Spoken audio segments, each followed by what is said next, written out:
আসসালামু আলাইকুম। Happy homeo হল থেকে ডাক্তার নীলুফা ইয়াসমিন। বহু বছর যাবৎ উত্থানজনিত সমস্যা নিয়ে কাজ করছি।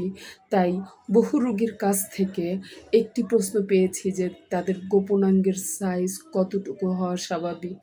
বন্ধুর থেকে যখন গল্প শুনে তারটা বড় সাইজ, নিজেরটা ছোট, হীনমন্যতায় ভুগে। কিন্তু এটা একদম ঠিক না। বাংলাদেশিদের সাইজ যেমন একরকম, বিদেশিদের সাইজ আরেক রকম। ঠিক সেই রকম প্রত্যেকটা মানুষের মধ্যে সাইজের পার্থক্য থাকতে পারে। একটি ধারণা দিচ্ছি, শিথিল অবস্থায় 3.5 থেকে 4 ইঞ্চি, উত্তেজিত অবস্থায় 5 থেকে 5.5 ইঞ্চি, ইরেক্ট অবস্থায় 4.5 থেকে 6.5 ইঞ্চি, আর মোটা এই রাউন্ডটা আসবে 4.5 থেকে 5 ইঞ্চি। এই রেঞ্জের মধ্যে যদি থাকে আপনি স্বাভাবিক, ঠিক আছেন। শারীরিক গঠন অনুযায়ী কারো কারো এর চেয়ে কম অথবা এর চেয়ে বেশি হতে পারে। ভালো লাগলে অন্যরাও যেন জানতে পারে, লাইক কমেন্ট শেয়ার করবেন, আমার চ্যানেলটি সাবস্ক্রাইব করে দিবেন। আল্লাহ হাফেজ।